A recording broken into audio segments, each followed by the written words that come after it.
Assalamualaikum warahmatullahi wabarakatuh. Bismillahirrahmanirrahim. Alhamdulillahi rabbil alamin. Wassalatu wassalamu ala sayyidina wa maulana Muhammadin wa ala alihi wa sahbihi ajma'in, amma ba'du. Para hadirin, para jamaah rahimakumullah, monggo kita awali ngaji kita dengan baca Ummul Quran suratul Fatihah untuk kedua orang tua kita dan guru-guru kita. Mudah-mudahan dan dengan barokah suratul Fatihah yang kita bacakan untuk mereka, kemudian Allah akan memudahkan urusan kita, diijabah doa-doa kita, dimudahkan urusan kita fi dunya hatta akhirah, amin ya rabbal alamin. Ila hadratin Nabi Muhammadin sallallahu alaihi wasallam wa alihi wa ashabihi ajmain, wa ila walidaina wa asatidana al-muslimina wal mu'minina minhum wa li husuli maqasidina allati tarda anna biha. Al-Fatihah. A'udzu billahi minasy syaithanir rajim. Bismillahirrahmanirrahim. Alhamdulillahi rabbil alamin. Ar-rahmanir rahim. Maliki yaumiddin. Iyyaka na'budu wa iyyaka nasta'in. Ihdinas siratal mustaqim. Siratal ladzina an'amta 'alaihim ghairil maghdubi 'alaihim waladdallin. Amin. Bismillahirrahmanirrahim. Wal maqalatur rabi'ata asyrata. Maqalah yang ke-14. Wa qala Ahnaf bin Qais radhiyallahu an, telah berkata Imam Ahnaf bin Qais, la rohata lil hasudi. La rohata, tidak ada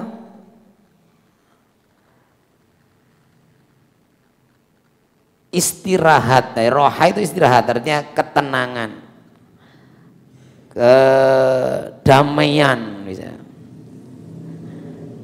Kalau diterjemahkan ini kesenggangan jiwa, ya artinya nggak ada longgarnya hati ini.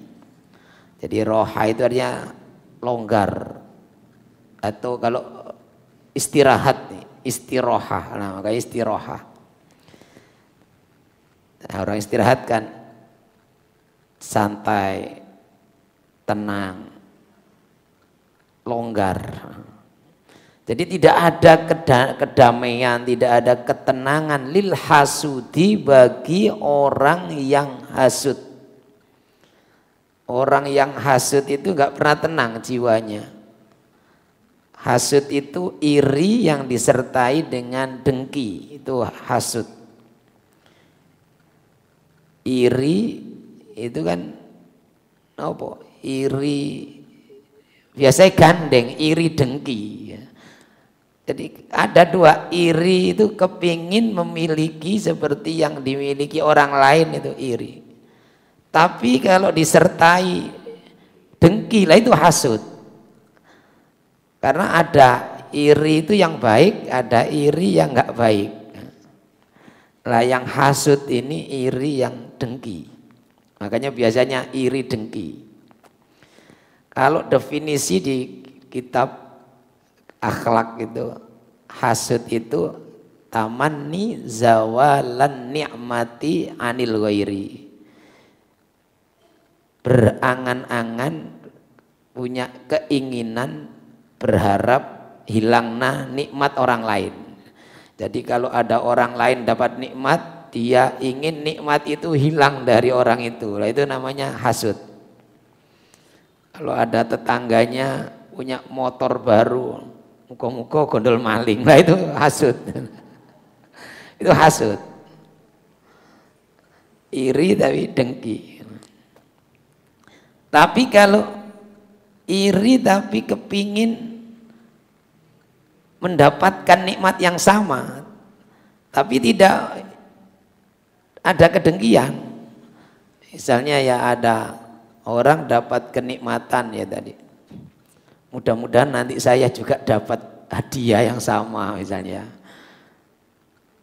Jadi ada ini tetangganya dapat hadiah door prize 17 Agustus oleh kompor gas. Nah nanti dia mudah-mudahan nanti saya dapat yang sama. Itu kan iri juga, kepingin. Ada orang rajin ibadah, dia iri, kapan saya bisa semangat sana. Itu iri yang bagus. Maka ada dalam hadis itu, la hasada illa fisnataini, tidak ada hasud itu tidak boleh. Sifat iri gak boleh kecuali dalam dua hal. Yang pertama yaitu iri kepada orang yang banyak uangnya, hartanya, kemudian dia loman. Dia suka bersedekah dengan hartanya itu. Nah ini kita harus iri. Boleh iri. Kemudian yang kedua, orang yang diberi kemampuan bisa baca Quran, kemudian dia sregep bacanya siang malam. Nah ini kita ya boleh iri. Jadi lah kalau orang hasud ini kata beliau Imam Ahnaf ini tidak ada ketenangan, kedamaian orang yang hasud. Kenapa? Karena setiap ada orang dapat nikmat dia yang gelisah. Temannya yang tetangganya yang dapat nikmat dia yang berdongkol lagi. Nah ini. Padahal teman tetangganya ini memang berhak mendapatkan nikmat itu. Misalnya ada dapat bantuan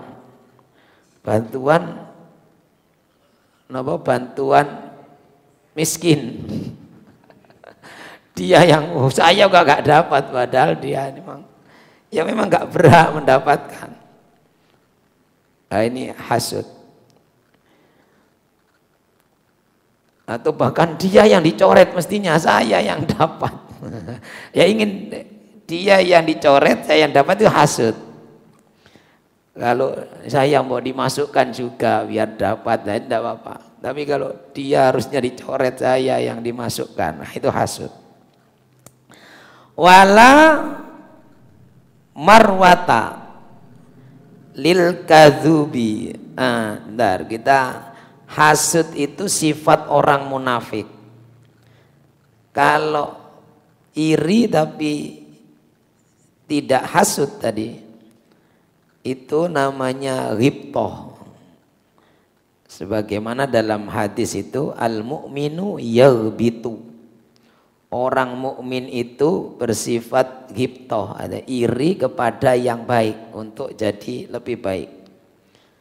Wal munafiku yahsudu, sedangkan orang munafik itu hasud, iri kepada orang yang dapat nikmat agar nikmatnya itu pindah kepadanya atau hilang dari orang itu. Nah itu sifatnya orang munafik.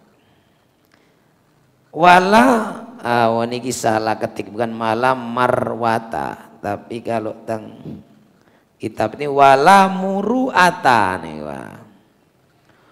wala muru'ata lil kadzubi ini. Dan tidak ada sifat muru'ah, wirai itu apa? Tidak ada harga diri bagi orang yang pendusta. Kadzub itu banyak dusta, tukang dusta. Jadi kalau berdusta sekali, kalau tukang dusta itu biasa berdusta. Nah, lah tukang dusta paling dusta itu ya itu. dalam sejarah gelarnya Al-Kadzdzab, yaitu Musailama Al-Kadzdzab. Al-Kadzdzab itu sang pendusta, tukang dusta. Saking bohongnya itu ngaku jadi nabi.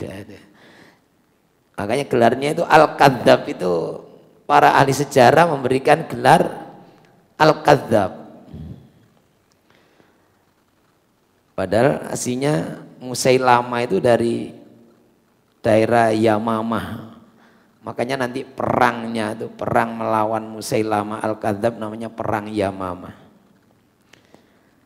Lah itu Al-Kadzdzab itu gelar yang diberikan kepada Musailama karena dia ngaku-ngaku jadi nabi.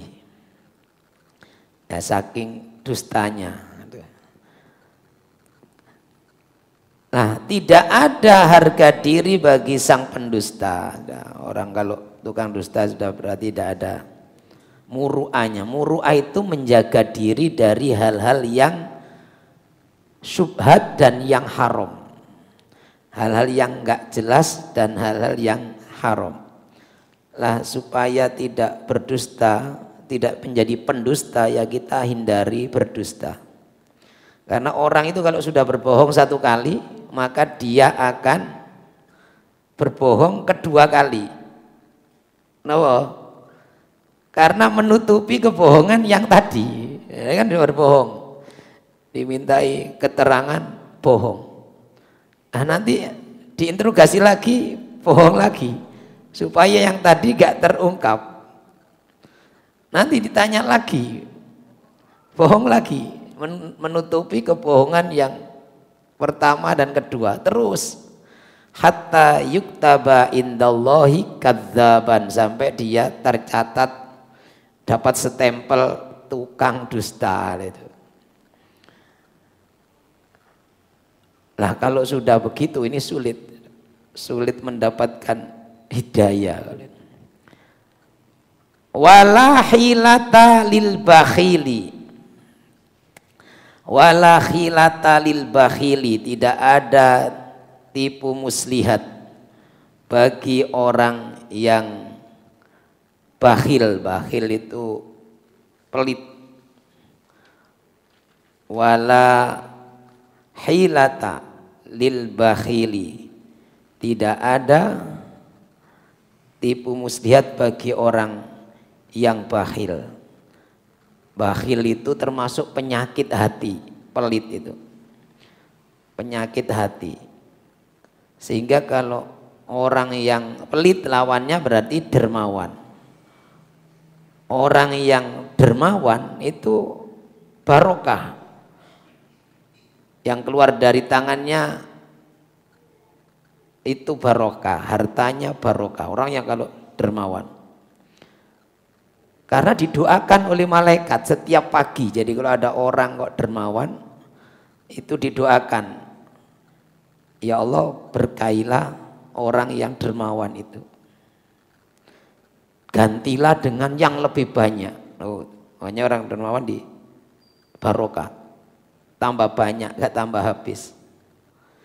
Tapi kalau orang itu kikir, bakhil, pelit, itu malaikat mendoakannya jelek. Ya Allah berilah orang yang bakhil itu kebangkrutan. Jadi pelit itu bisa, bukan kalau gak pelit gak kaya, ya tambah bangkrut. Doanya malaikat.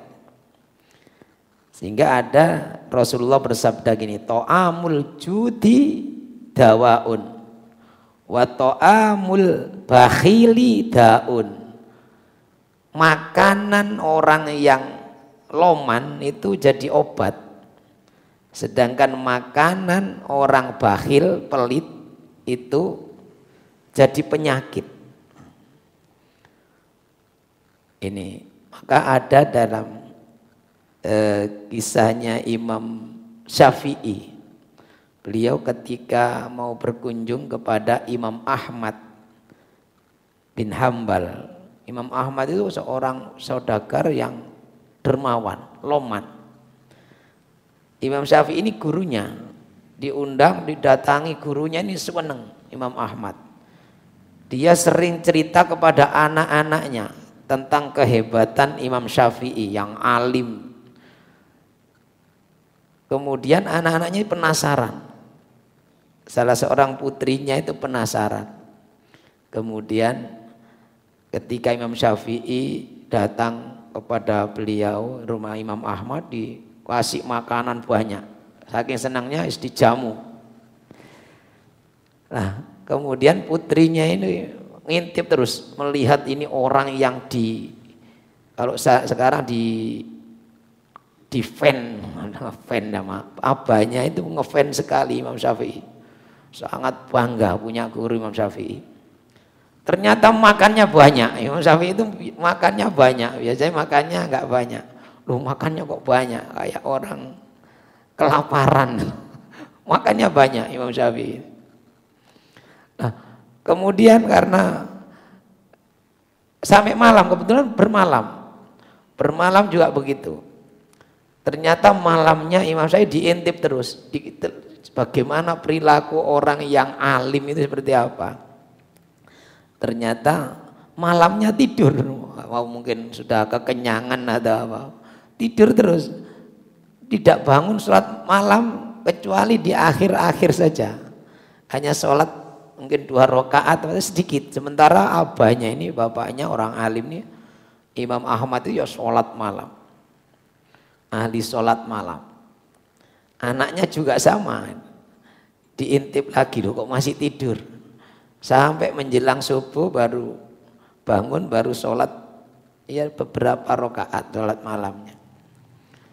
Nah, setelah itu mungkin dirasani dalam hatinya, loh masa orang alim, orang seperti ini kok dibanggakan sama ayahnya itu. Makannya banyak, kalau malam enggak ahli tahajud lah bahasanya. Sholat cuma beberapa rakaat biasa ini. Ternyata biasa-biasa saja, enggak ada yang istimewa katanya. Nah, ternyata begitu. Imam Syafi'i itu setelah selesai subuh atau mungkin ya sudah mau pamit atau apa, memberikan pengajian singkat atau ya. Beliau menyampaikan di antara kesannya itu, belum pernah saya makan sebanyak makanan di sini. Jadi makannya saya lahap. Kenapa? Kok saya makan banyak sekali. Jadi mungkin, ternyata wonge kroso dirasani. Wali. Karena Imam Ahmad ini sudah dikenal, masyhur dengan orang yang dermawan. Sehingga saya makannya banyak. Karena Rasulullah bersabda, lah ini yang disampaikan, ta'amul judi dawaun. Makanan orang yang loman ini jadi obat. Makanya saya makan banyak supaya penyakit-penyakit ini diobati. Ya. Kalau orang yang bakhil makannya sedikit, karena itu jadi penyakit. Apalagi ngasihin ini ojo akeh-akeh. Iki larang iki tukune nang mall sing waduh kono. Iki jarang iki disebutno sampai regane per on. Wes tambah sing mangan iki dadi penyakit kesel. Bakhil jare. Nah, ini. Sedangkan beliau menyampaikan saya, dan alhamdulillah semalam saya telah merenung, berpikir sepanjang malam itu dan bisa memecahkan 100 soal yang sudah disampaikan oleh beberapa orang. Jadi dia harus menyelesaikan bahsul masail lah. Semalam, dalam waktu semalam. Kata muridnya, kapan nih? Ternyata tidurnya tadi itu Imam Syafi'i itu sudah seperti buka-buka kitab gitu. Murojaah kitabnya. Jadi berbeda. Jadi Imam Syafi'i tidur itu yang terbuka itu kitab-kitab. Jadi ngipi bukai kitab. Sing tahu diwaca buka HP. Tidurnya. Beda kalau tidur kita itu kan ruwet-ruwet metu apa. Jadi memang ada itu. Jadi mungkin itu yang ilmunya itu dari tidur itu sudah dapat ilmu. Nah itu ternyata ada, dialami, bisa saja oleh siapa saja yang diberi ilmu oleh Allah seperti itu. Ini guru saya pernah bercerita, itu guru saya itu beliau hatam nadoman jurmiyah itu bukan dari ngaji gurunya gini, tapi dari tidur. Ngaji diajari abahnya. Nah, ini yang cerita beliau. Jadi suatu saat itu kan rumah beliau dibongkar itu, apa? Kalau dulu kan kamar tidur itu wonten napa nih dhuwure niki enten napa jeneng ini. Jadi kalau dulu kan rumah itu kamar tidur terus dhuwure niki wonten apa goe jenenge. Dadi mboten pogo langsung ngoten tapi wonten malih. Wonten niki dhuwure kadang ditempati nopo mriku barang-barang. Sakniki mboten tumon. Sing wong lawas-lawas niku merap ngoten. Lah niki kathah kitab-kitab. Soalnya jarang sing gak ada lemari, dadi lemari jarang salah mriki. Termasuk kitab abai salah mriku. Lah waktu dibongkar kata kitab sing bulu-bulu napa bleduk-bleduk. Kitab iki lek maca ya apa iki? Sebab beliau ini waktu niku tarsik ngajine rada ndablek kawati gelem ngaji. Lah niku kitab iki ya apa lek maca iki? Gundul kabeh. Lah ngoten niku ternyata setelah bersih-bersih ditotoi kitab ini. Malamnya mimpi didatangi abah itu sudah meninggal. Diajari ngaji napa jurmiyah, nadoman jurmiyah hari itu, tapi seperti panjang mimpinya. Bangun-bangun sudah hafal nadoman jurmiyah. Subhanallah. Nah mungkin kisah yang dalam Imam Syafi'i tadi, semalam saya itu sama dengan ngaji menyelesaikan 100 masalah. Nah ini kita kembali niki. Wala wafa alil muluki. Wala wafa alil muluki. Tidak ada kesetiaan bagi para raja. Tapi sebenarnya wafa itu tidak ada kecocokan. Lil muluki bagi para penguasa. Artinya banyak orang yang kepada penguasa itu gak ono cocoke pokoknya salah terus mungkin. Itu bagi banyak orang yang pokoknya kalau dilakukan penguasa itu tidak tahu cocok. Wala wafa atau juga berarti sebenarnya kesetiaan pada penguasa itu ya karena dalam tekanan saja. Ketika dia tidak berkuasa lagi kadang hilang kesetiaannya.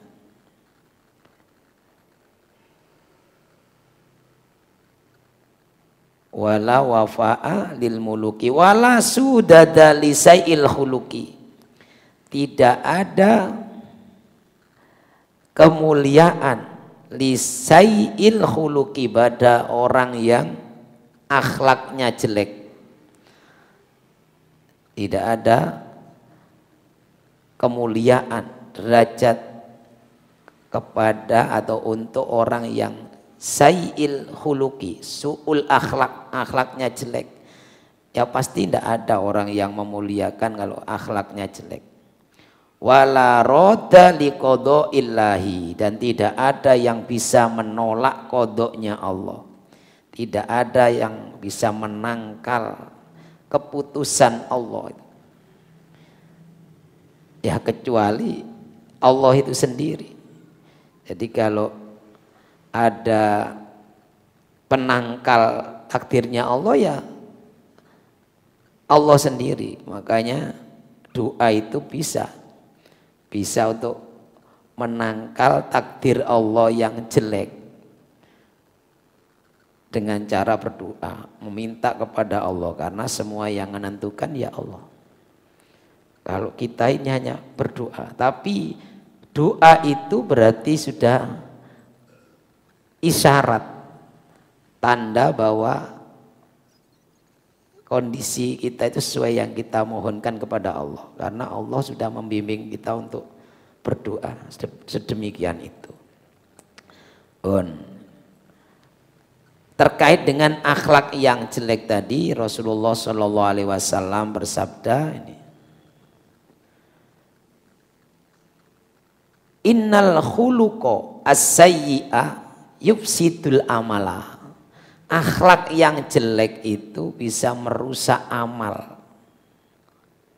Jadi akhlak yang jelek itu bisa merusak amal, kama yufsidul khallu al-asala.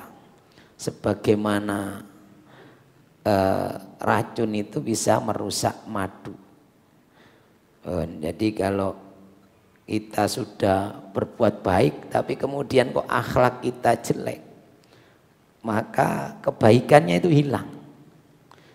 Misalnya kalau ya kita memberi itu kan baik, tapi kalau memberinya dengan tidak berakhlak, nah ini jadi penghinaan misalnya. Makanya perbuatan baik juga harus disertai dengan etika yang baik. Nah ini. Dan tidak ada kemuliaan sebab akhlak yang jelek. Orang mulia itu ya karena akhlaknya baik. Demikian, mudah-mudahan ada guna dan manfaatnya.